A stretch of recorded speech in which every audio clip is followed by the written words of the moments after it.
We are live. Hi, camera chatters. Hey guys. This is me, Jim Selleck, with my Yeah, right. saunteringly somnambulistic partner in chat.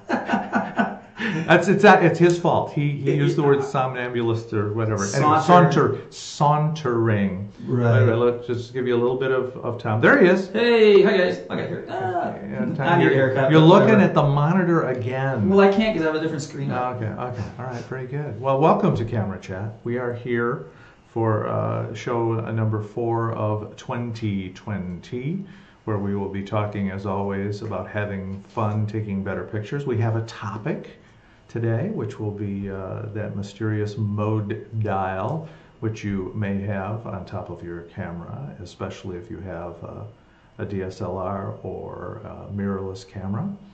Right. And we should of course put up our little splash screen. There's our splash screen. Ta-da, ta-da! Yeah, I've got a lot of things. I came unplugged over here. Uh oh. Yeah. All right. I'm always unplugged a little bit. But Yeah. okay. We're We're good to go. Good morning. There's a little This bit of is video Jill. from before. Okay, that's an experiment. All right, and I think we have. Oh yeah, look at that. There's our graphic. There's the two of us with our graphic of the mode dial. Ooh. Yeah, I'm a little bit cut off, but I think that's kind of appropriate. I think I should be a little bit cut off because Maybe. that allows us to see more of the dial. I'm still a little bit dark, aren't I?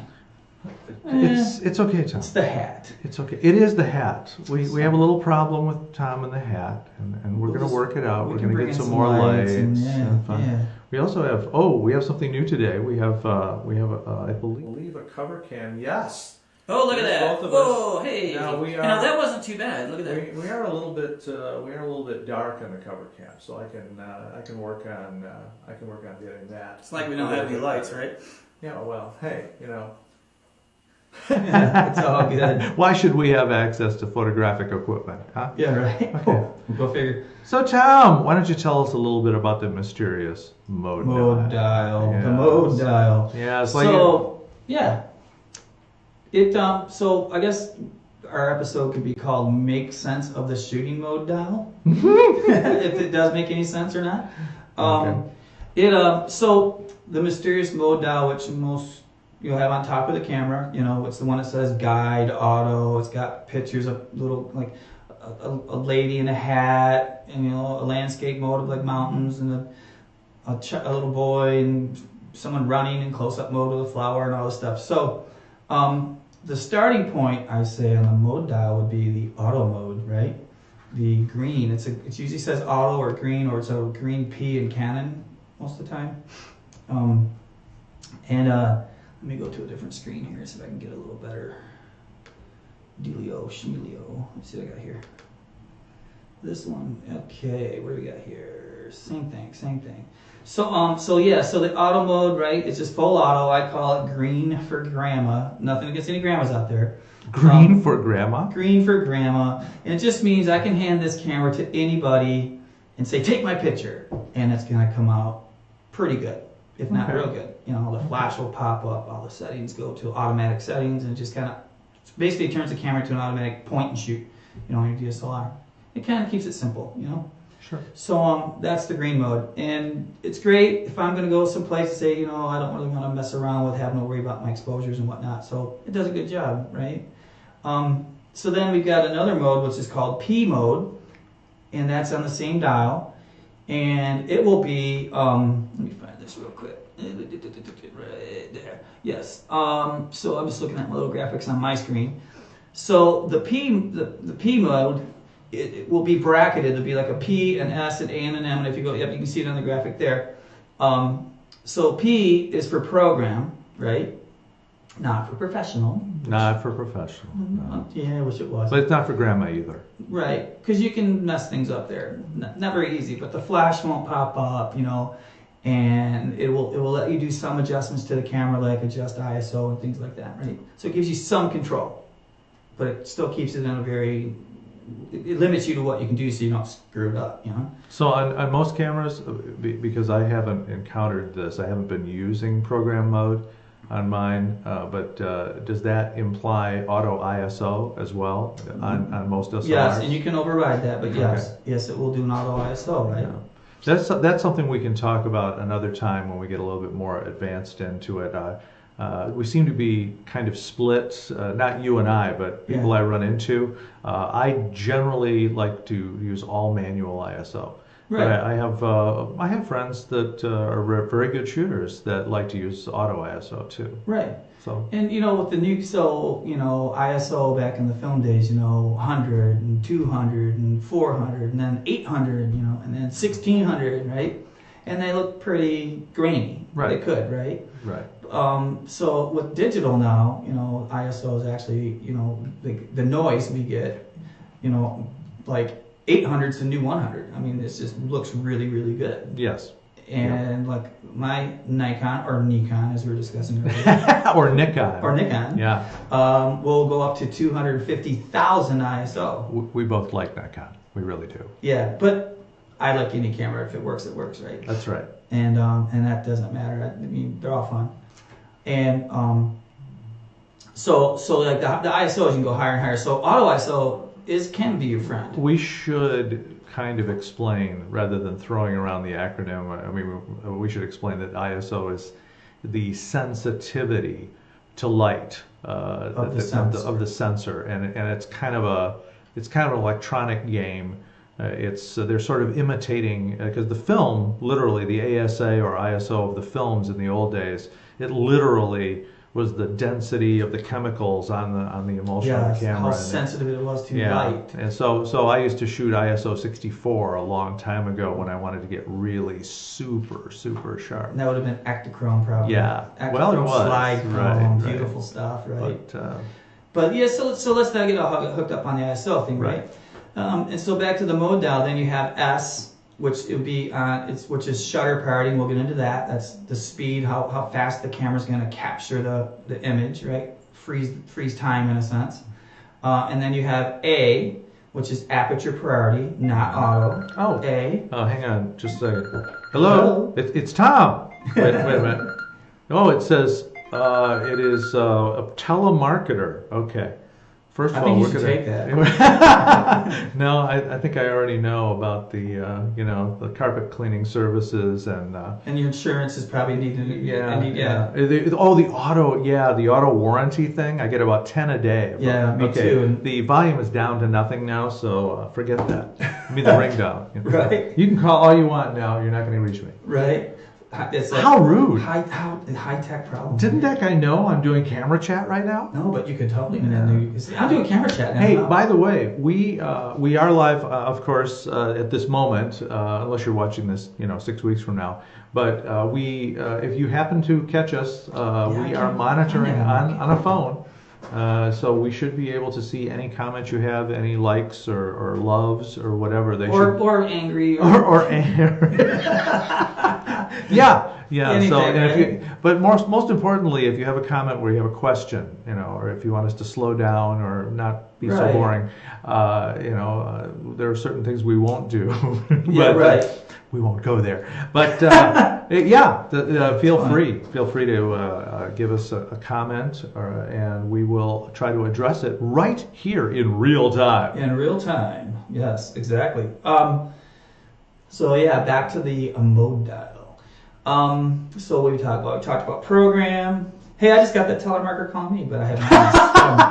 I'm not stunned. You have the good sense to keep turning your phone off. Yeah. Yeah, I've learned that from being yelled at church. Okay. But so we did P, which is program, S, which is shutter, which is we'll talk more in depth on these two, and because it'll take more than 20 minutes for me to talk about it. Yes, that's the biggest problem we face on these things is we say 20 minutes. Well, how are we going to fill 20 minutes? And then we're only halfway through any given topic at the end of the 20 minutes. Exactly. So. That's a good thing. And then the A mode is aperture priority, right? And that's still that little section that's bracketed, which you can see on the screen there. And so aperture priority is how large the aperture is on the lens, which I compare in a simple way to the pupil of your eye. It's when you go outside, it dilates because it's bright. Hopefully, lately it hasn't been so much. and it opens up wide when you come indoors to get more light in. So that's what your aperture does on your on the dial there. It lets you control that. By the way, I'm sorry. Yes. We do have 6 people watching, and one of them loves us. Thank you. Thank you so much. We'll bake you a cake. Yeah, that's nice. Ian Mundell loves us. Hey, thanks, Ian. Excellent, excellent. Thank you. We're gonna get you on the show one of these days, Ian. Absolutely. Yeah. Hopefully by Skype, but we have to. A few little things we have to figure out because we can see you, but we can't hear you. But we're gonna get that worked out. Yes, right, exactly. So yeah, that's that end of the mode dial, and then on the other half of the mode dial, you might want to say, is you've got things like the little icons. You know, you've got the woman in the hat. I'm not sure what Canon's using right now. A woman in a hat. Yeah, right. That means portrait mode. I like that. Yeah, right. A woman in a hat. I don't know what Canon uses. I think it's similar. Because I just have the Nikon thing up right now. Not because I'm anti-Canon or anything. And then so I think we So the portrait take mode. us out of there for a second so you can see the whole thing. Yeah, right. And then so that the Canon's on. Yeah, the Canon would be this little crop right there. That's right. We'll work around it. So you got portrait mode. That means the camera's going to automatically go to some algorithms that were put into the camera when they're made. You know, the most popular settings for a portrait. Now, that's a fancy word, algorithm. Algorithm. Yeah, it's I know, like that's sauntering. Yes. Sauntering through algorithms. Sauntering's our word of the day, but algorithm might be our next word of the day. Could be. Stay tuned. Stay tuned to find out the word of the day. Yeah. It'll be like Groucho Marx. Secret word. Say the secret white. Yeah, right. And then they have landscape mode, which the camera will automatically go into settings that work as, you know, most common use settings for a landscape image. You know, it'll do things like it'll focus on infinity, it'll focus on the horizon line and not on the window in front of you. A good example is like you're on tour in a bus or something, you know, around Hawaii or something, you go to take a picture out the window, well, the camera will focus on the ocean or the mountains, not the window. You know, just things like that. It'll pick a higher depth of field, which we'll talk about. Same thing, child mode. It happens to soften it brightens colors because kids usually wear bright colors. Sports mode, it picks a fast speed to freeze images. So all of these are pretty self-explanatory. Close-up mode, the best settings if you can take close-ups of flowers. These are just the best settings, you know, that the camera, to just keep it simple. And there's always, you know, as you get more advanced in photography, you will. Are you here? Yeah. Yes. Then there's no echo. Yay. Right. And then, you know, night portrait mode, all these things. So we will go through these more as we talk, and we'll break them down a little bit. But we're not here, you know, we've said this in past shows. We're here to keep it very simple. Right. We're camera chat, so it's not necessarily technical camera chat. It's camera chat, which could be anything. We don't want to geek out too much. Yeah, and I try not to. I try to keep it simple. Well, it's easy for me to geek out. Yeah, you know. yeah. Well, that's kind of what you do for a living. So Yeah. yeah, I know. Yeah, like we had a workshop this weekend, right? We had a great workshop, by the way, guys. We were up over in St. Joseph in South Haven all day, most of the day Saturday. I would love to have been there. Yeah, I had to babysit. We Sorry. didn't have any ice, but the weather was really nice. We had nice puffy clouds, blue skies, and we learned a lot, and we had a good time. The bottom line is we all had fun. We had a really good saunter. Very good. Very good. We need a duck to come down from the ceiling. I can make that happen. Yeah. I think I might even have one laying around, or a rubber chicken or something. Yeah. But so yeah, it's when I'm helping people learn, the camera pretty much didn't even get out of the bag. I'm showing everybody how to do this with my cell phone because it's easier. Right. It was just for me to teach people. It's easier. Sure. And I do these workshops. So I go to Lake Michigan every few months, depending on weather, and so it's not like, you know, I need to really take a picture. I've already got pictures. Sure. So sometimes the cell phone, half the stuff you see on my Facebook page right now with my cell phone, I've said this before. Right. Because they work.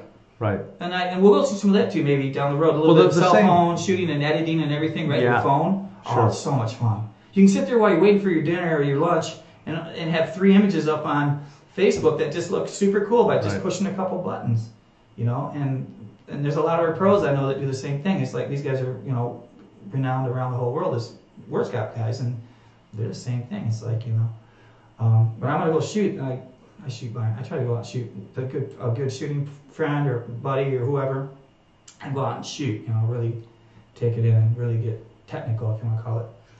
But yeah, so programmed out. I try to keep it simple. We'll break it down. Whatever you guys, I guess another good question to ask is who would be interested in learning more about the menu systems in their camera?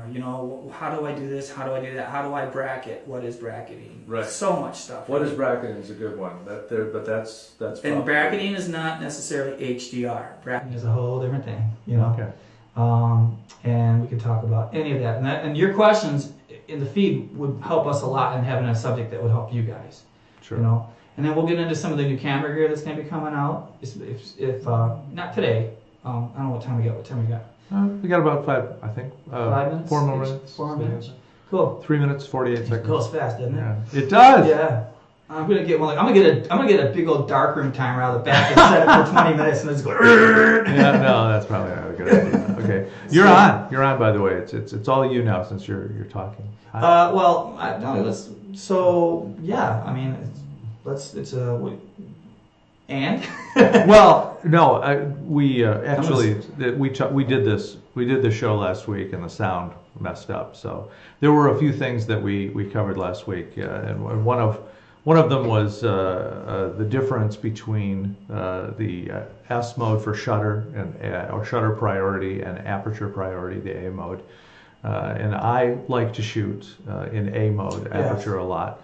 And a lot of people do, and we touched on ISO, which is the light sensitivity of the camera. So what I will generally do if I'm just walking around, so I'm able to take a picture quickly, is I'll be sort of aware of the light level where I am. Mm-hmm. If I step inside, I'll turn the ISO up. And what I'm really doing is I'm trusting the camera to set the shutter speed. Because I'm controlling the ISO, I'm controlling the aperture, and then the camera's pretty much doing everything else for me. And that's the good thing about auto ISO. In another way, is when let's say you're outdoor, indoor, maybe you're out on a photo walk, or you're maybe just walking around Detroit or Ann Arbor, Chicago, wherever, and you're in and out of buildings. Well, auto ISO automatically, if you have your perimeter set right, it will automatically adjust. So when you go inside, you don't have to think about it. It'll just do it, right? When you go back outside, it's going to keep you in an ISO that's reasonable. But I think that's the point. I usually want the ISO to be a little higher or a little lower than the auto would set it. The auto will set it for what's technically ideal for that environment. Right. But sometimes I'm going to be indoors or outdoors and want to stop more motion than the auto ISO would do. And that's exactly what we're here to help people with. Is sure. When do I want to do that? Why do I want to do that? Do I need to do that? Sure. Right? So it's all, it's just a learning curve. The cool thing about, if I was still shooting film, which I'm thinking about getting back into, but large, like 5x7, 4x5, large sheet film, just because we have the ability, the toys around me to do that. I'm not envious at all. Yeah, right. We'll get Robert Beach in here and talk about. He's our big wet plate tin type. Wow. Guy, right? That'll be cool. He's got some cool stuff coming up. And so if I was shooting film today, like I shoot digital, I would not be able to. That's the cool thing about digital. I can shoot. And if I mess it up, it's no big thing. I can always shoot it again. I look at it and the word chimping, where I look at the back, does it look right? No, I take it again until it looks right. And it's kind of like soup, keep adding some salt and pepper till it tastes right. We can do the same thing with your photography with digital. Versus, I just went through 4 rolls of film and it's like next thing you know, you got $100 invested and now it's just a memory card that you can erase and start fresh. So, it's that's the chimping phenomenon where people actually, they slouch down looking at the back of their camera between each. I sometimes look at people and think amateurs. I do it. I do it myself too, but not every shot. At some point, you miss something. At some point, you need to trust the skills you developed in composition and the skills you develop in knowing how to set your camera correctly. And so that you have a pretty good idea that most likely it's good. And then you don't have to check every shot. Right. There's a classic shot from a few years ago. I think it was a Super Bowl. If it wasn't Super Bowl, it was a playoff game for NFL football. And I couldn't tell you the players of the game. And he just dives over the end zone in this great shot. And there's another guy chimping in the end zone. Professional photographer didn't even get the shot. Oh, Didn't even no. get the shot. Oh no! This guy's over the end zone, Yeah. winning shot, whatever he was doing, and then you can see this photographer in the back looking at the back of his camera. Yeah. He's probably going, "Oh my god," he probably quit chimping. Yeah. So Yeah. yeah. Well, that's something you need to be alert for. What's And if going you wonder on. if you wonder where the word chimping came from, it's because when digital photography first started getting popular, and you see mostly digital or all digital on the sidelines, and there's a lot of pros that came from. They're all looking at the back of their camera like a bunch of monkeys. They just weren't paying attention to what's really going on. Right. So that's where that word kind of came from. So if you got another explanation, I'm glad to hear it. That is a good one. And I think we are just about out of time for this show, so we need to do our little acknowledgments. And actually, let's see. You can do that. I think what I did. Where's well, I thought I had the acknowledgments that I could put up on this page. Yeah, there we are. Turn off the flash screen. There we go. Look at that. Look at that. Westborn camera. Yep, we're coming to you live-ish from wonderful Livonia, Michigan, at Westborn Camera's offices. And they also have a store in Dearborn, Michigan, a camera shop. It's more of a shop than a store, which I like shops better than stores. Who else we got up there? Oh, National Photography Workshops, yeah. Follow our Facebook page, National Photography Workshops. I do have a Instagram, and I don't Twitter, but I do Instagram, which is at NPW Photo. We have a lot of workshops coming up. A lot. We got Smoky Mountains, we got this, we got that, we got Colorado, Cuba, just all kind. I'm working on Africa right now. You should mention Africa. Africa's coming up in 2021. So, thank you, BG, for helping me help us get that set up. So when does it become international photography workshops, or is there a name change here? Nah, I might actually just or how about Earth photography workshops? Of course, you're probably not going to branch off planet. Well, we're not going there. Okay, all right. Great. Yeah. So we do astrophotography. That's what that's. Good point. Okay, well said. But yeah, just keep watching. I'm hoping for a little more snow so we can get out some barn photography in, old barns out in the fields, and maybe one more lighthouse trip, and possibly waterfalls in the UP first weekend of March, which is also a new moon, which might work out for some astro stuff. Fantastic. All right. All right, Tom. All right. I'm gonna saunter out of here. You just saunter right out of here, and I'm gonna follow you.